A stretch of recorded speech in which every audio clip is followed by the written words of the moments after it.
Señor, te queremos dar gracias por el bonito tiempo de oración que hemos compartido con nuestros hermanos y pedirte en esta hora, Señor, que tu palabra hable a nuestros corazones. Ayúdanos, Señor, a poder leer el pasaje de hoy en el libro de Génesis, a poder entenderlo y a poder aplicarlo a nuestras vidas. Que yo pueda explicar el texto y que pueda aplicarlo, Señor, al corazón de cada uno de nosotros y sobre todo que nuestros ojos miren a Jesús.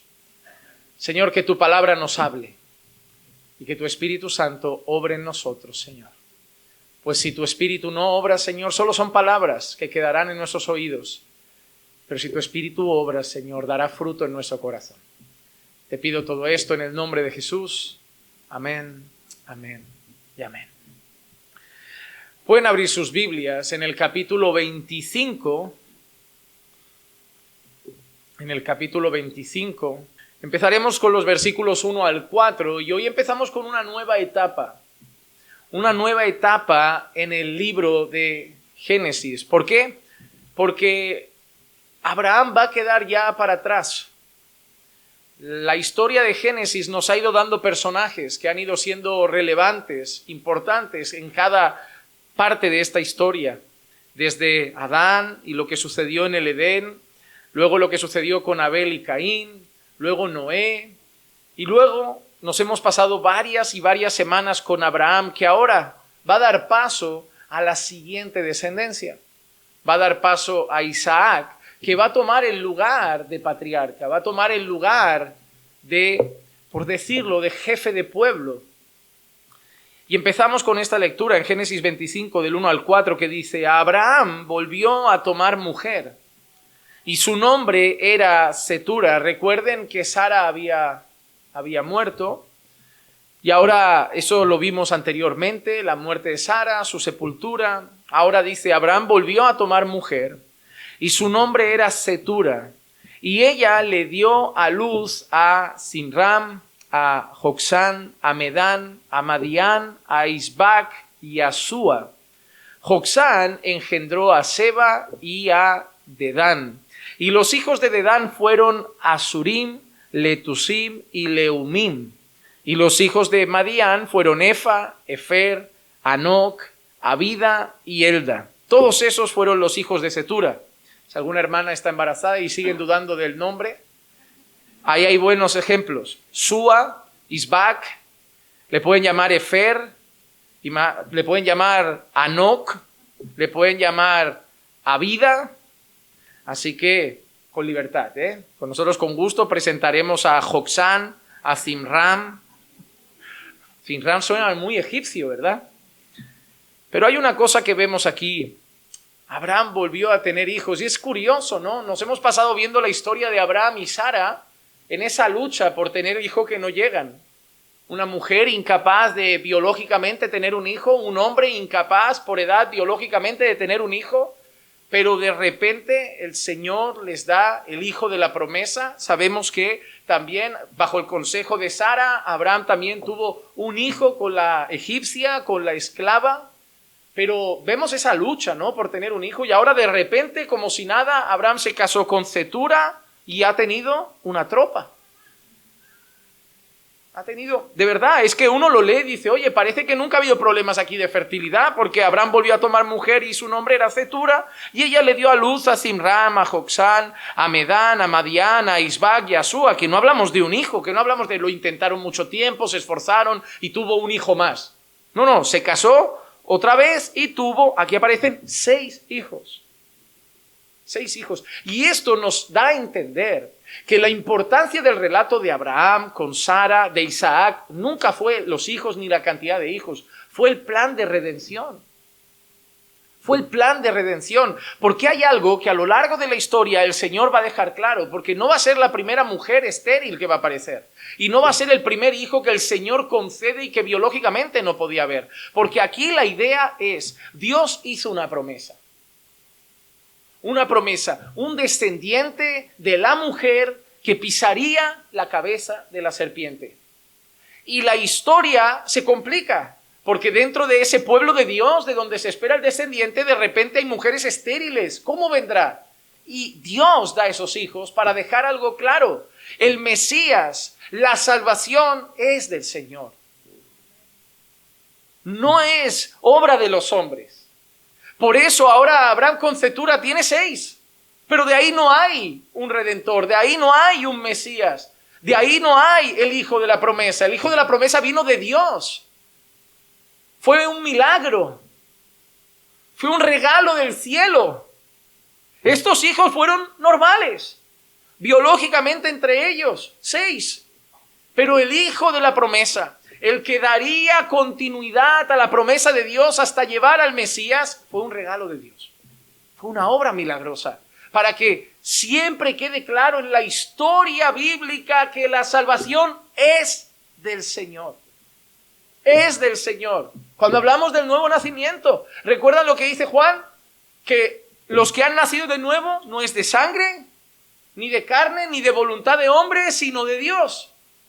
Y la salvación, el Mesías, viene de un linaje donde hay mujeres estériles que han concebido no de voluntad de hombre, ni de sangre, ni de carne, sino de Dios.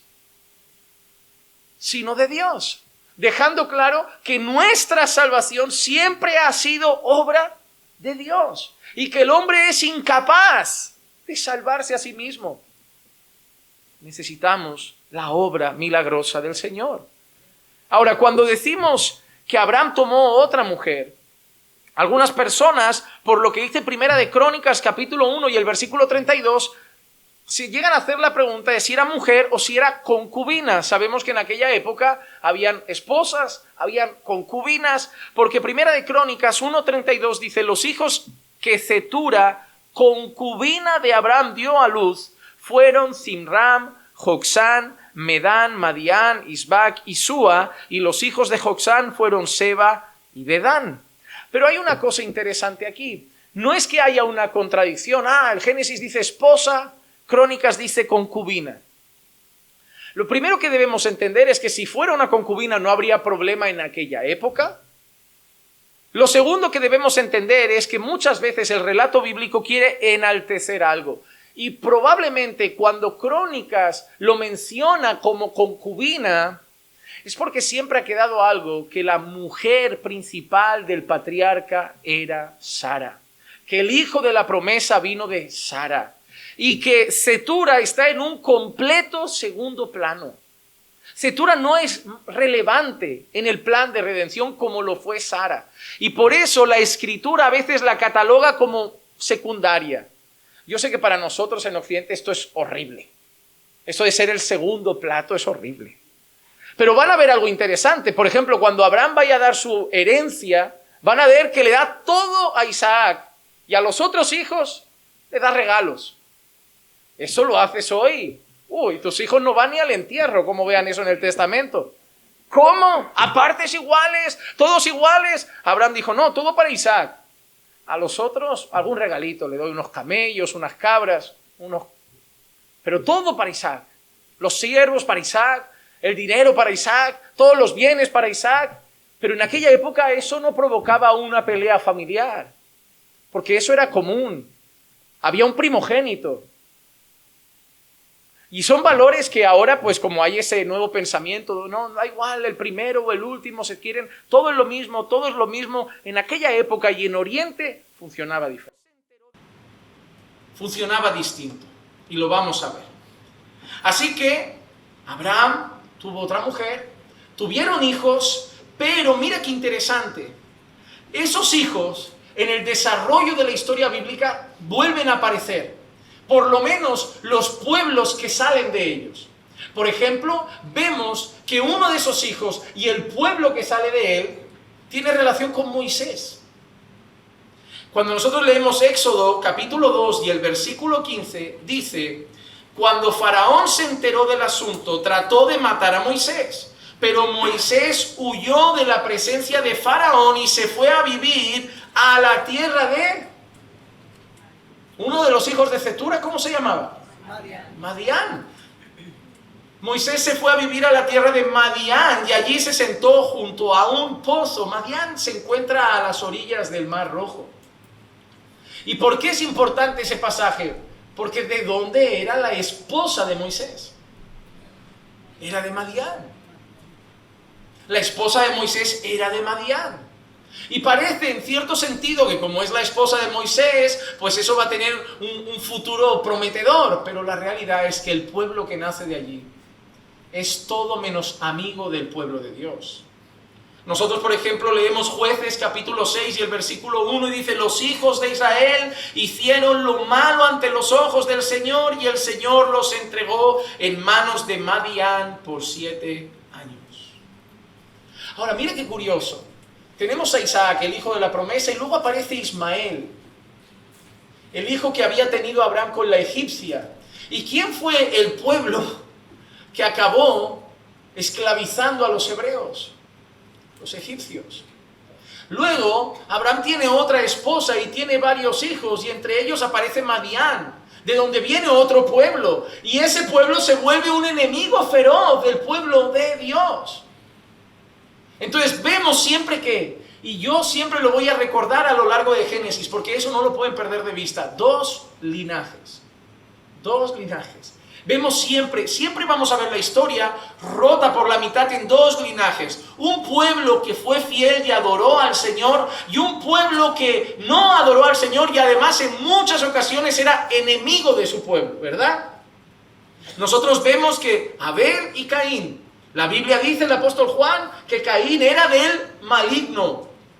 Luego vemos que tiene otro hijo para dar secuencia a Abel. Y ahí van saliendo los linajes. Ves un linaje de adoradores en Noé, pero vienes luego un linaje maldito. Y empieza así toda la historia a separarse, dos linajes. Luego Abraham tiene un hijo con la egipcia, Ismael. Luego llega el hijo de la promesa, otra separación. Isaac por allí, Ismael por allí, siempre dos linajes. Y eso va a repetirse constantemente en la historia. Y esos dos linajes van a chocar. Dentro de 1 o 2 semanas vamos a llegar a los hijos de Isaac. ¿Recuerdan sus dos nombres? Jacob y Esaú. Dos pueblos, que incluso el Señor le dirá a su madre: en tu vientre están creciendo dos pueblos, que desde el vientre ya estaban peleando. Y ahí volvemos a ver dos linajes, Jacob y Esaú. Vamos a ver ¿qué? Vamos a ver a los edomitas. Vamos a ver dos pueblos y un pueblo enemigo del otro. Pero eso no ha cambiado hasta el día de hoy. ¿Cómo que no? La Biblia dice que el mundo nos aborrece. La Biblia dice que el mundo nos odia. Si a mí me odiaron, a vosotros también. Si a mí me aborrecieron, a vosotros también. ¿Por qué el mundo no os conoce? Dice el Señor. Porque a mí no me conoce. Porque vosotros sois del linaje de Dios. Vosotros sois del pueblo escogido. Y por lo tanto el otro linaje, la otra línea, son enemigos. Son vuestros enemigos. No os soportan, os detestan, os aborrecen y seréis odiados de todos por causa de mi nombre, dice el Señor Jesús. Por pertenecer al linaje de Dios, al pueblo de Dios, hay un linaje, un pueblo que no nos va a querer. Siempre ha sido así. Luz y tinieblas, hijos de Dios e hijos del diablo, y hasta la eternidad van a haber una división. Gloria eterna, condenación eterna. Ovejas y cabritos. Los suyos y los impíos. Entonces, hermano, toda la historia se trata de eso, de dos linajes, y sobre todo de la pregunta más importante: ¿a cuál perteneces tú? ¿A cuál perteneces tú? Y esto no es de sangre, esto no se trata de, voy a hacerme un análisis un estudio de ADN, ahora me llegan el domingo todos con el árbol genealógico: pastor, yo estaba estudiando y he llegado, pastor, yo soy primo de Judas. No, hermano, no es de carne, no es de sangre, es de fe. Es de fe. Lo que determina eso es de fe. Es de fe. Pero ahí ya vamos viendo, ¿no? Que vienen otros hijos, que podrían ser una gran familia, todos amigos de Isaac, pero no va a acabar así. El relato de Génesis va a tener conflicto tras conflicto, tras conflicto, tras conflicto. Y hasta hoy tendremos conflicto con el mundo. Porque somos dos linajes muy diferentes. Porque tenemos dos padres diferentes. Llegamos a los siguientes versículos y ahora vemos, como dije al principio, la herencia de Abraham. ¿Qué va a dejar Abraham en herencia? Génesis 25, versículos 5 y 6 dice: Abraham dio a Isaac todo lo que poseía, y a los hijos de sus concubinas Abraham dio regalos. viviendo aún él, y los envió lejos de su hijo Isaac hacia el este, a la tierra del oriente. Mira qué interesante todo lo que vemos aquí, qué curioso. Ahora imagínate, tú tienes un par de hijos, es que es buenísimo. Ahora imagínate que te dices al mayor, me estoy muriendo, hijo. ¿Qué tenemos, papá? Tengo 20.000 en el banco, un piso y 2 coches. Para ti todo, y para tu hermana, toma, te compro un reloj. No, hombre, esa niña esa noche con la almohada va y... Pero Abraham lo tenía muy claro. ¿Quién es el linaje prometido? ¿A quién tengo que dar la garantía de avanzar, de ser próspero, de seguir creciendo? La historia se trata de Isaac. Eso es lo que tenía Abraham en la cabeza. La historia se trata de Isaac. Es más, si tú miras esto, dice que Abraham dio a Isaac todo lo que poseía, a los hijos de sus concubinas les dio regalos, viviendo aún él, pero añade, y los envió lejos de Isaac. Abraham tenía tan clara que la historia era con Isaac, que a sus otros hijos le dio regalos, hijos, vais a vivir allá, a la otra punta. No quiero conflicto, no quiero problemas, no quiero que nadie estorbe a Isaac, él tiene que ir en ese camino, vosotros por ahí. Abraham hizo esa división. Isaac, tú por ahí con todo y vosotros por allí con los regalos. Mira qué curioso. Abraham tiene muy claro quién es el hijo de la promesa. Abraham ha ido al monte con él. Abraham sabe que vino de un milagro. Abraham tuvo un encuentro con Dios. Dios lo prometió directamente. Abraham sabe eso. Abraham sabe que tiene que garantizar todo para Isaac porque se trata de él. La continuación es con él.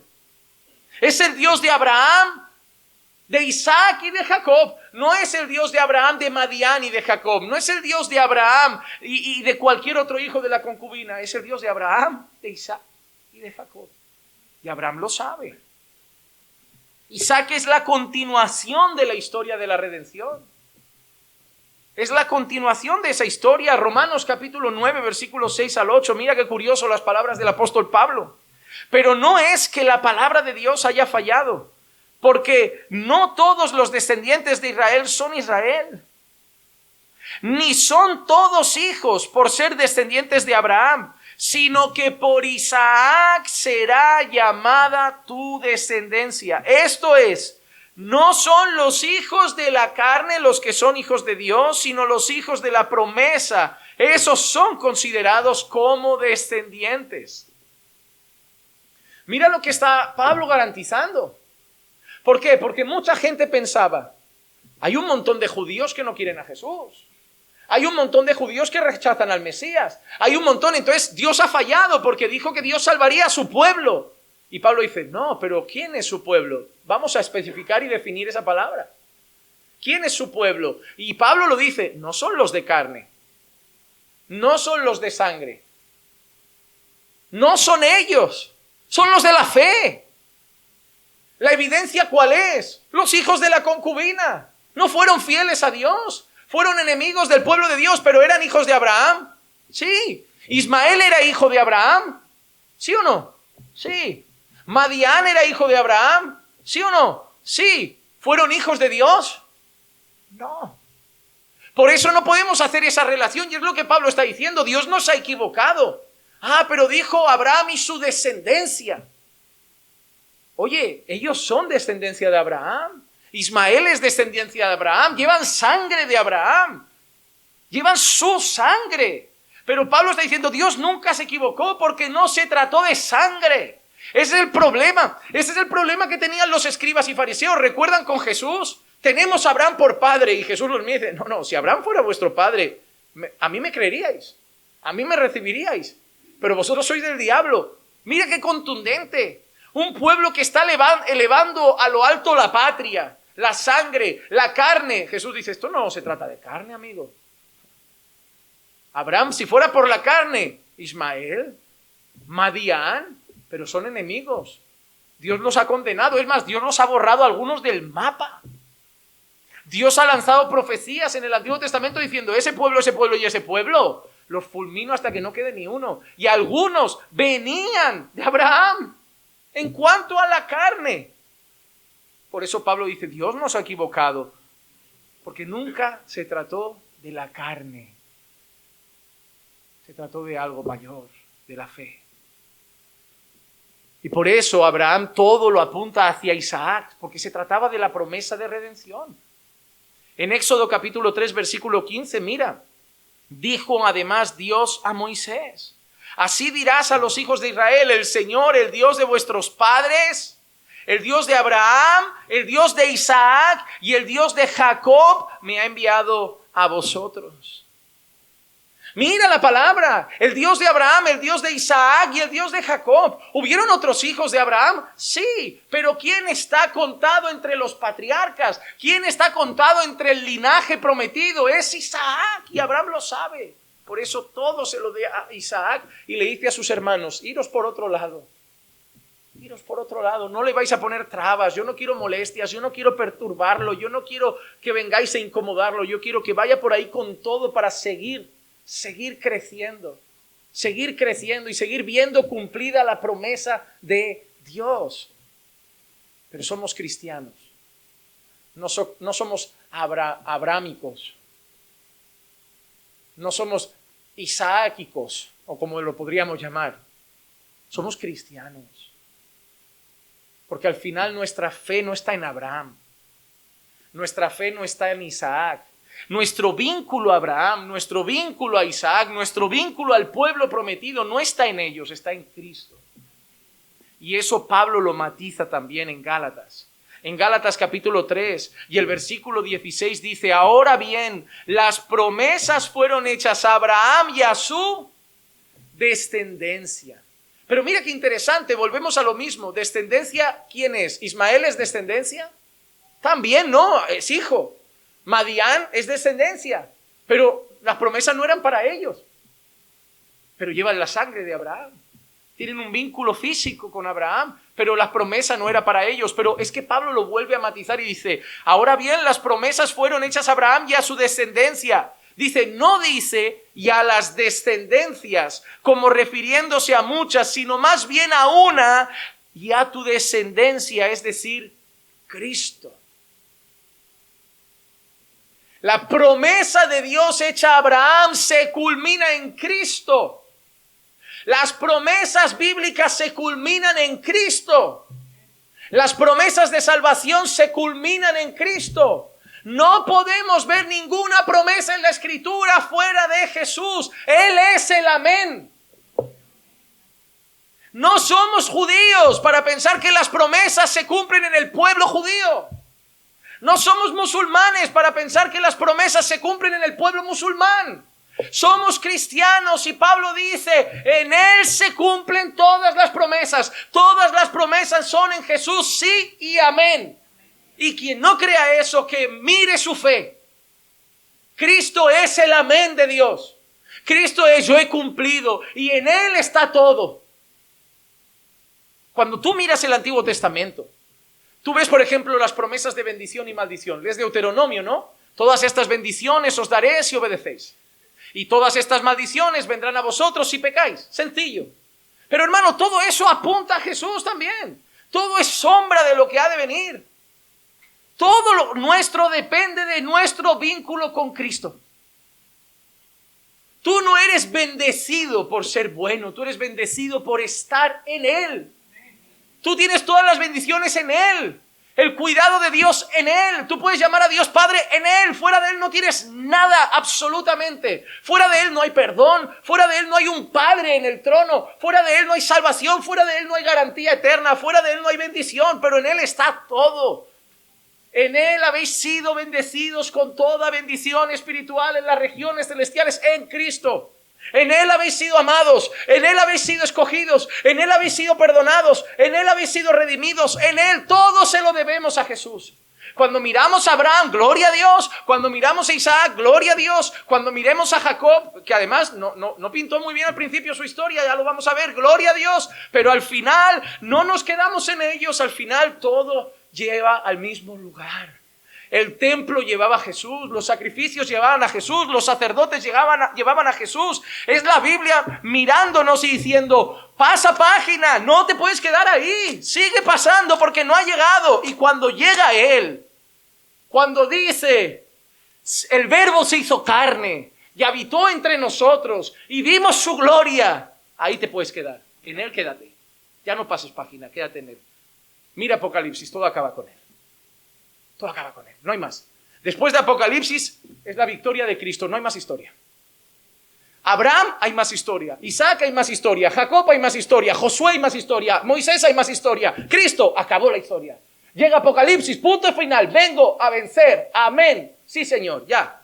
Esa es la historia de la redención, la historia que mira a Cristo. Toda tu vida tiene que mirar a Él, toda. Te sientes débil, Dios te fortalece en Cristo. Sientes que tienes que luchar con tu santificación, está en Él. Alejados de mí, dice Jesús, no de Abraham, no de Isaac, no de Jacob. De mí, dice Jesús, nada podéis hacer. Él es la vid, vosotros los pámpanos. Todo depende de Él. Tu vida, tu fortaleza espiritual, tu perdón, tu mantenerte firme en la fe, la garantía de la salvación, el haber recibido al Espíritu Santo, regalo de Él. Todo depende de Jesús. Tenemos que leer Génesis y mirar de qué manera cada pasaje lleva a Él.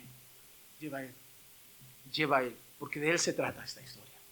De Él se trata tu historia, de Él se trata mi historia, de Él se trata la historia de la iglesia, la historia de la redención. Por eso al final Él es el digno y Él se llevará la gloria. Hermano, aquí no hay aplauso para nadie más. Aquí no hay aplauso para nadie más. ¿Sabes cuando acaba una película que te pasan como 10 minutos de nombre? Director, guionista, protagonista, tal. Ahí no habrá 10 minutos, ahí habrá un nombre. Acabó la película, protagonista, director, guionista, todo. Él. Jesús. No habrá más. Los créditos más rápidos de la historia serán esos. Acaba la película, Jesús venció. Punto. Amén. Ya está. Él se lleva la gloria. Él es el director, Él es el guionista, el ejecutor, el actor principal. Todo lo hizo Él. Ahora, pasa algo interesante aquí, ¿no? Que nos puede llevar también a reflexionar. Lo he llamado unidos por un Padre. Génesis 25, versículos 7 y 8. Dice, estos fueron los años de la vida de Abraham, 175 años. Abraham expiró y murió en buena vejez, anciano y lleno de días, y fue reunido a su pueblo. Es interesante, ¿no? Abraham expiró y murió en buena vejez, anciano y lleno de días, y fue reunido a su pueblo.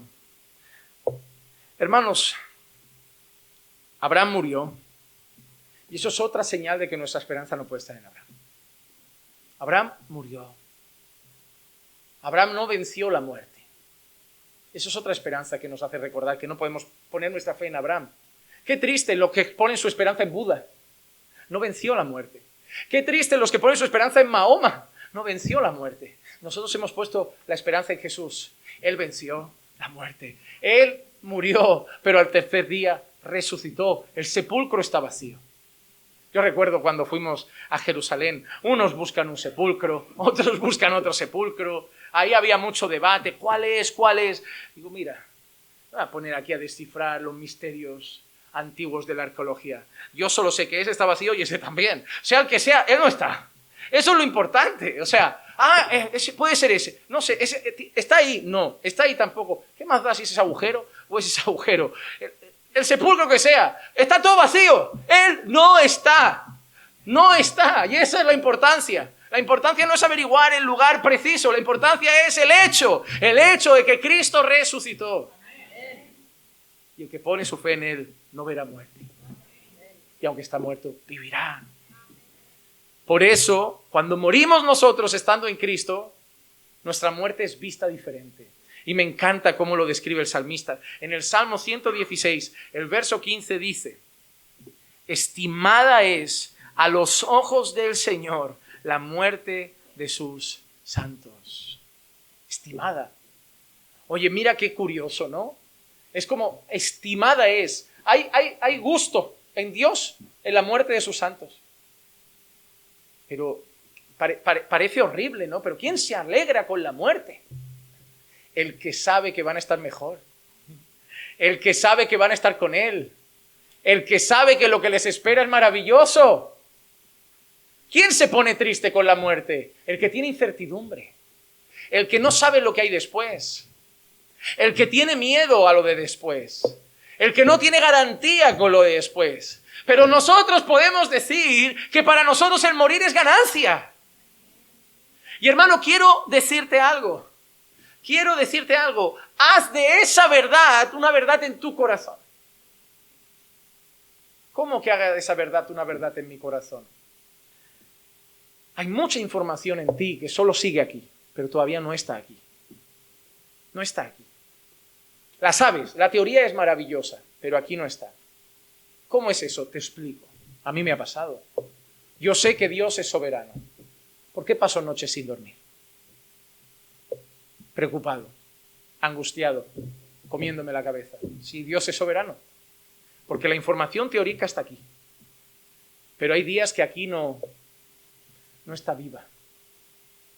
Abro la Biblia y me lo leo, Me levanto, 2 de la madrugada. Dios es soberano. Dios es soberano. Duerme, Juan Manuel, Dios es soberano. Y no duermo. Porque la teoría no es lo que más necesito. Yo necesito la convicción. Yo necesito la convicción. Es como cuando alguien me dice, no me siento perdonado. Y no me importa. Ese es tu problema. Tú eres perdonado. Si te has arrepentido de tus pecados. La Biblia dice que eres perdonado. Esto no se trata de sentimientos. La Biblia lo dice. Ya, pero yo no me siento. Eso es tu problema, como el mío cuando no duermo. Y la Biblia dice que Dios lo tiene todo bajo control. Ese es mi problema, no el de Dios. Pero te has dado cuenta, la teoría está muy fácil. Por eso hoy en el tiempo de oración habíamos pedido algo muy importante. Orar más. Porque la teoría es fácil. Pero es cuando paso tiempo con Él que empiezo a encontrar paz. No dice la palabra que vayamos a Él, que llevemos a Él nuestras aflicciones y entonces la paz que sobrepasa todo entendimiento llega. O sea, yo ya sé que tengo paz.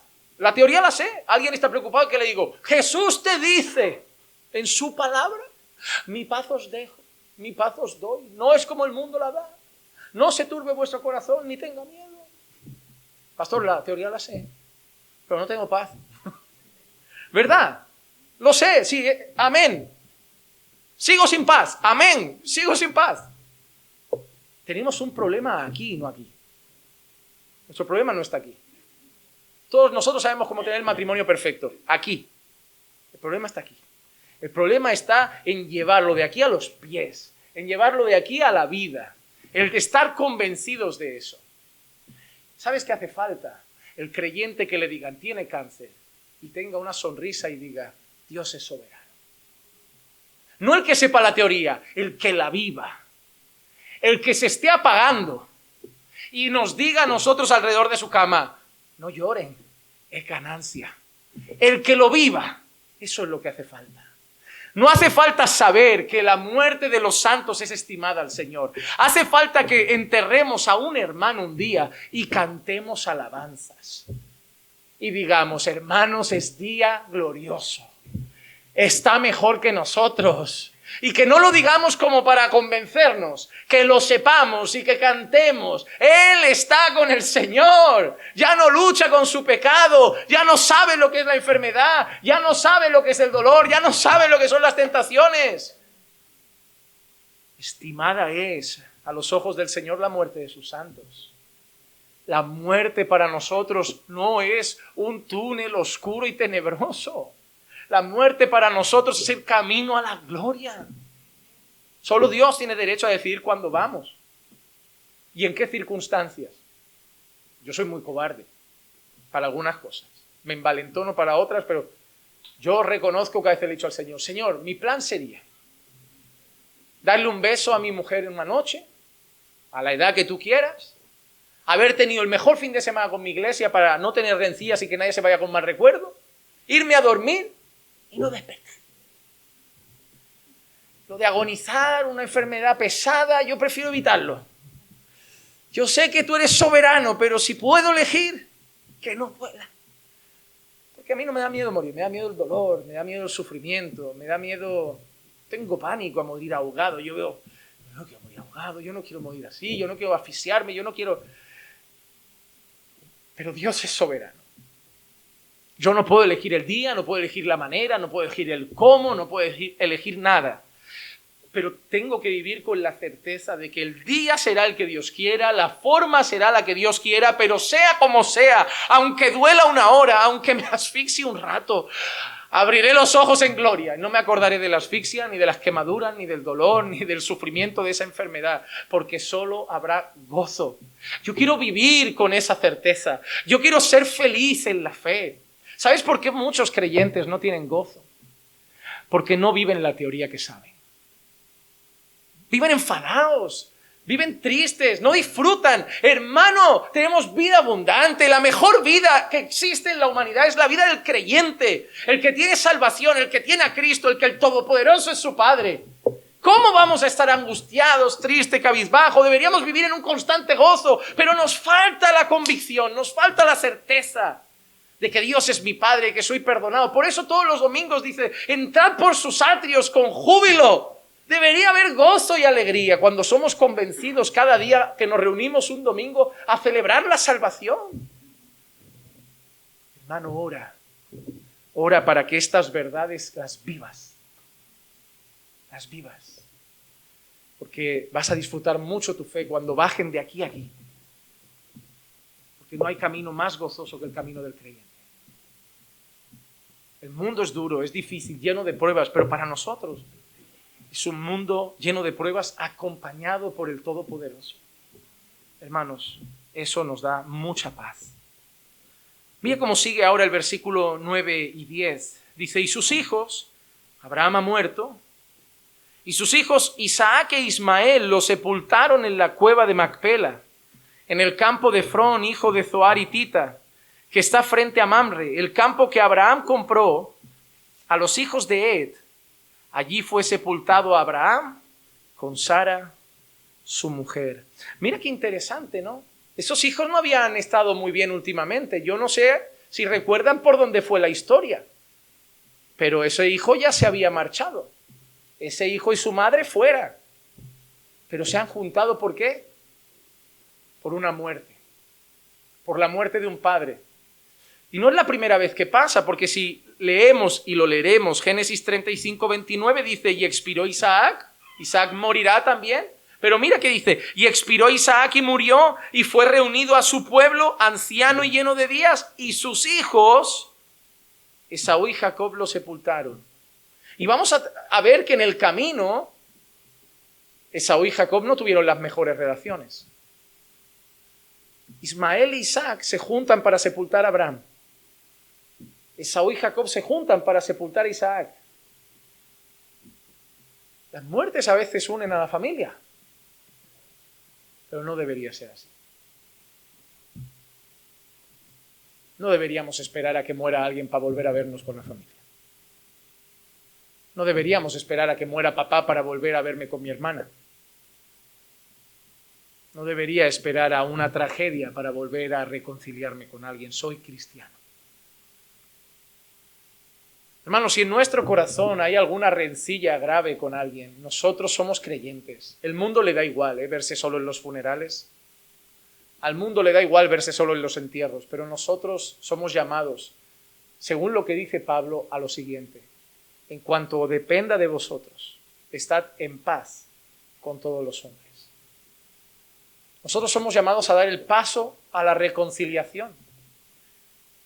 La Biblia dice, bienaventurados los pacificadores. Que eso sí, obviamente nos hace pensar en el hecho de que tenemos paz con Dios. Hemos sido reconciliados por medio de Jesucristo. Y nos hace pensar en el hecho de que llevamos el Evangelio, que te reconcilia al pecador con Jesús. Pero esa palabra también tiene un significado muy claro. Hacedores de paz. Nosotros no podemos ser los problemáticos, los rencorosos, los que dejaron de hablar a la familia, los que guardan rencor eterno. Nosotros no. Hermano, repito, la teoría está aquí, pero tiene que bajar aquí. Nosotros somos el que perdona. Nosotros somos el de 70 veces 7. Ellos no, nosotros sí. Ellos no tienen la necesidad de reconciliarse, nosotros debemos buscarlo. Si ellos no quieren, oye, dependerá de ellos, ¿no? Pero tenemos que hacer lo que está en nuestra mano. ¿Qué testimonio damos a una familia si la ignoramos? ¿Qué testimonio damos a unos hermanos si los despreciamos, si les guardamos rencor o rabia? ¿De qué Jesús les hablaremos? ¿Del Jesús que cuando le insultaban se iba? ¿Del Jesús que cuando le llamaban amigo de borracho se enfadaba y le daba la espalda, refunfuñaba y decía, tú por ahí, yo por ahí? ¿O del Jesús que tuvo misericordia. O del Jesús que decía, Padre, perdónales, porque no saben lo que hacen. Porque de ellos espero el rencor, están muertos en sus delitos y pecados. De ellos espero la rabia, de ellos espero el enfado, de ellos espero la traición, pero no de mí, yo soy el creyente. Hermanos, no deberíamos esperar a un entierro para volver a ver a la familia. No deberíamos esperar a un entierro para hacer los paces con una madre. No deberíamos esperar a un padre agonizando en el hospital para volverlo a ver. Yo creo que eso no es el reflejo del Evangelio. El Evangelio es un mensaje de perdón, de pecadores que han sido perdonados. ¿Cuánto más deberemos dar de gracia lo que hemos recibido de gracia? Mi padre no lo merece. Tú tampoco, el perdón de Dios sí lo tienes. Mi madre no lo merece. Tú tampoco, el perdón de Dios sí lo tienes. Da de gracia lo que has recibido de gracia. Dios no te ha perdonado por mérito, te ha perdonado por gracia. Dale gracia a tu mamá, dale gracia a tu papá, dale gracia a tu hermano el traidor, dale gracia a tu primo que habló mal de ti. Dales gracia, porque tú la recibes cada día en abundancia por medio de Cristo. Y no te la ha dado el Señor para que te la quedes solo, para que la manifiestes a otros.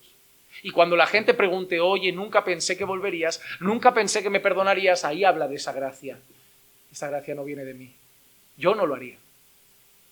Jesús lo hizo conmigo y por eso lo hago contigo. Y ahí tienes la oportunidad, el terreno fértil para predicar el glorioso Evangelio. El glorioso Evangelio. No esperemos a una muerte para ser reconciliados. Seguimos con el versículo 11 y dice: y sucedió que después de la muerte de Abraham, Dios bendijo a su hijo Isaac, y habitó Isaac junto a Beer-lahai Roi. Pero mira qué interesante. Dios bendijo a su hijo Isaac. Abraham, ¿qué le ha dado a Isaac? ¿Qué le ha dado? ¿Qué le ha dado? Todo. ¿Pero qué le ha dado? ¿Camellos? ¿Ovejas? ¿Siervos? ¿Dinero? ¿Ropa? ¿Tiendas? ¿Riqueza? Pero hay una cosa que solo Dios puede dar. Bendición. Los hombres nos pueden dar regalos. Nosotros podemos darnos dinero, pero no podemos tener la bendición de Dios. Eso es solo de Él. Solo Dios puede bendecir a un hombre. Abraham podía cuidar de lo material.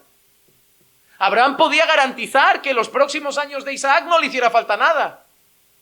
Pero la bendición es necesaria. La palabra de Dios ahora, cuando dice Dios bendijo a Isaac, es la garantía de que el linaje prometido sigue bajo la bendición de Dios. Porque otros pueblos serán ricos, o no son los descendientes de Ismael millonarios, pero no tienen la misma bendición. En este mundo hay gente millonaria, pero nosotros tenemos lo más importante, la bendición de Dios. Hermano, lo que te hace rico realmente no es si tienes casa o coche. Lo que te hace rico realmente es que tienes la bendición de Dios. Lo más importante para nosotros. Nuestros padres nos pueden dejar herencia, ¿no? Una casa, como Abraham, dinero. Pero hay una cosa que solo nos puede dar Jesús. La bendición de Dios.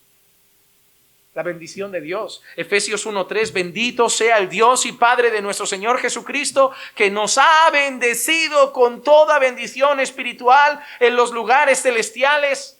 ¿Y cómo termina? En Cristo.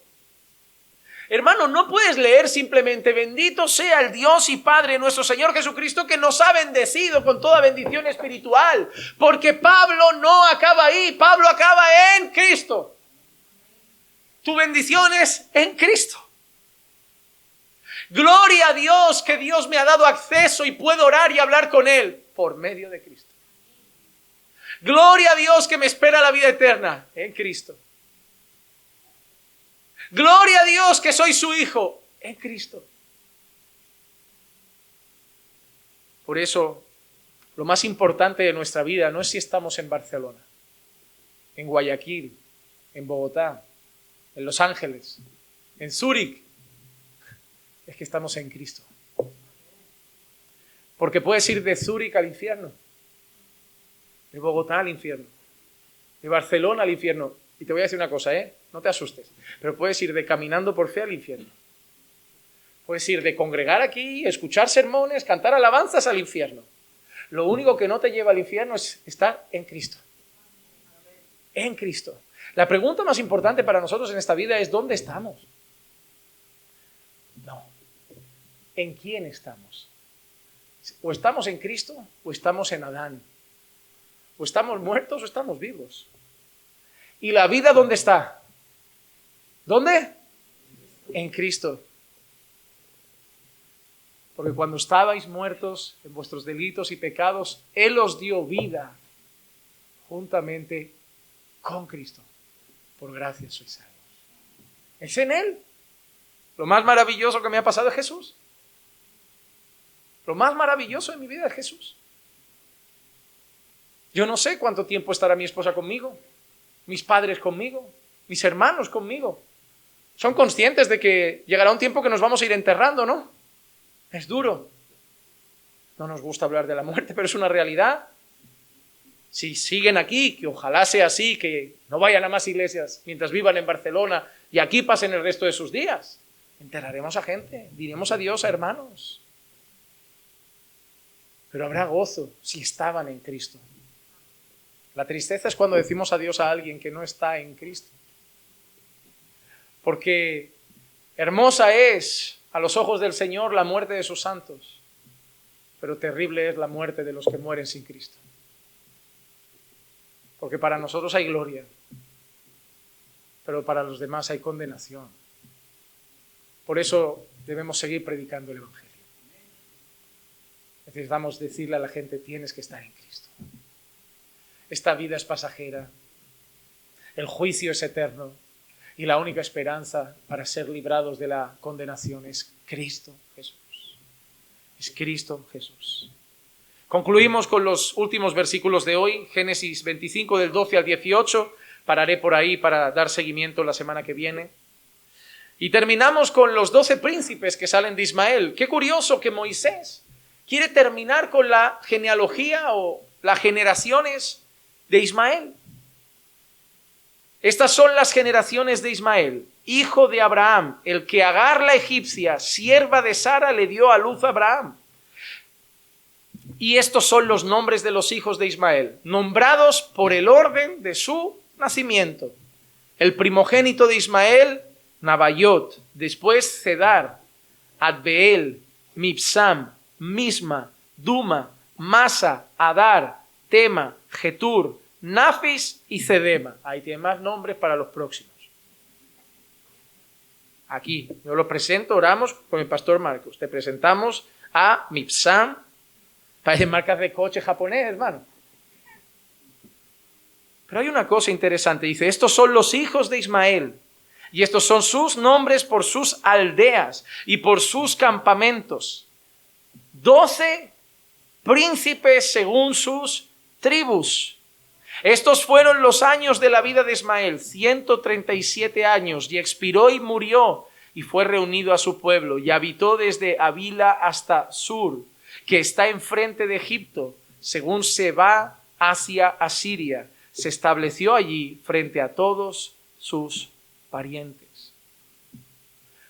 ¿Por qué en un relato donde el protagonista es Isaac, de repente nos quieren narrar las generaciones de Ismael? Porque incluso con esas generaciones que serían enemigos del pueblo de Dios, Dios es fiel. ¿Cómo? Génesis 17:20, mira lo que había dicho Dios. Y en cuanto a Ismael te he oído, y he aquí, yo lo bendeciré, y lo haré fecundo, y lo multiplicaré en gran manera. Engendrará a 12 príncipes, y haré de él una gran nación. Y en el relato de Génesis 25, ¿cuántos ha engendrado? Mira qué interesante. No fueron 11 y no fueron 13. Aquí mucha gente debate en pareja, ¿no? ¿Cuántos tendremos? ¿Tenemos más? ¿No tenemos más? Aquí Dios lo eligió desde el principio. 12. Serán 12. Y mira, fueron 12 e Ismael murió. Porque Dios cumple sus promesas.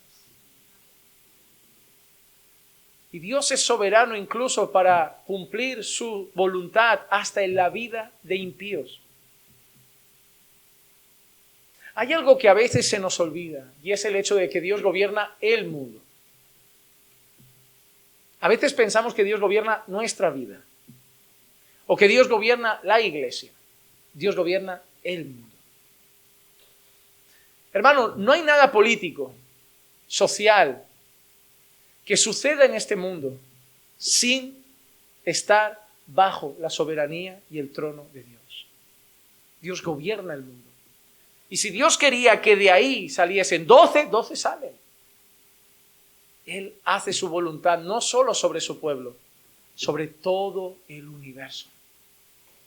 ¿Te das cuenta de cuán grande es tu Dios? ¿Te das cuenta de la majestad de tu Dios? ¿Te das cuenta de por qué puedes confiar en Él? De por qué puedes estar seguro que va a pasar en tu vida lo que Dios quiera. Que quizá no te va a gustar, pero es lo que Dios va a querer. Y que Dios va a cumplir su propósito. Y no puedes ser frustrado. Que podemos decir confiadamente, yo sé que todo puedes. Y que ninguno de tus propósitos pueden ser frustrados. Que yo puedo decir no y tú decir sí y va a ser sí. Y que yo puedo decir sí y tú decir no y va a ser no. Que yo puedo querer abrir una puerta, tú cerrarla y se va a quedar cerrada. Y yo puedo querer cerrarla y tú tenerla abierta y va a quedar abierta. Que al final esta vida no se trata de decirle a Dios haz. Se trata de decirle a Dios ayúdame a aceptar lo que vas a hacer. Porque diga lo que diga, vas a hacer lo que tú quieras. Y es mejor encontrar paz en tu voluntad que pelearme con ella. Es mejor rendirme ya que pelear. Porque pelear con Dios no tiene buena salida, hermano. Va a acabar siendo más doloroso, pero vas a acabar sometido a Él. No hay cómo, es mejor rendirse. Es mejor rendirse. Hay cosas en esta vida para ser valiente y levantarse, pero en cuanto a Dios, ríndete. Viene el enemigo, sé valiente. Se levantan leyes contra la iglesia, sé valiente. Se levanta el enemigo, sé valiente. Se levanta oposición, sé valiente. Se levanta tribulación, sé valiente. Pero delante de Dios, ríndete. Delante de Dios la mejor postura es rendido, hermano. La mejor postura es simplemente una cosa. Heme aquí, que quieras. Solo ayúdame a llevarlo. Ayúdame, porque yo acepto que vas a hacer lo que quieras, entonces ayúdame a llevarlo. Pelear no vale. Rendirse es mejor. Dios gobierna el mundo. Todo el mundo. Ahora, terminamos con una gran pregunta. ¿De quién somos? ¿Somos de Isaac? O quizás somos de Ismael, alguno de aquí. Tiene cara de egipcio, ¿eh? O de madianita. Alguno tiene cara de domita. Y algunos tiene una cara de babilónico que no se aguanta. Oh, hermano, lo más importante de esta historia no es si somos de Abraham, no es si somos de Ismael, es si somos de Jesús. Y esa es nuestra certeza. Somos descendientes de Abraham a la luz de la Escritura por medio de la fe en Cristo. Gálatas 3, 28 y 29 para concluir. No hay judío ni griego. No hay esclavo ni libre. No hay hombre ni mujer. Porque todos sois uno en Cristo Jesús. Y si sois de Cristo, ahora sí podemos decir que somos de Abraham. Entonces sois descendencia de Abraham, herederos según la promesa. ¿Sabes por qué los fariseos, Jesús les dice, no sois de Abraham? Porque no eran de Cristo. No eran de Cristo. O hay una alternativa ahora. Se puede ser salvo por medio de Jesús y por medio de una bandera con una estrella. O por medio de... Oye, pues entonces hay dos alternativas. ¿Qué te apetece más, Cristo o una sinagoga? Porque al final, ¿se puede ser salvo también así? Claro que no. Por eso el apóstol Pablo dice, yo sería anatema, separado de Cristo, si ellos se salvasen. Así que Pablo garantiza algo. Sin Cristo no son salvos. Y él dice ¿por qué? Porque ellos tienen celo. Un celo verdadero. Es decir, nadie dice son hipócritas. Ellos viven verdaderamente su fe, pero no tienen un celo en Cristo, en una justicia que es por medio de la fe en Él, sino en su propia justicia. Y ese es el problema.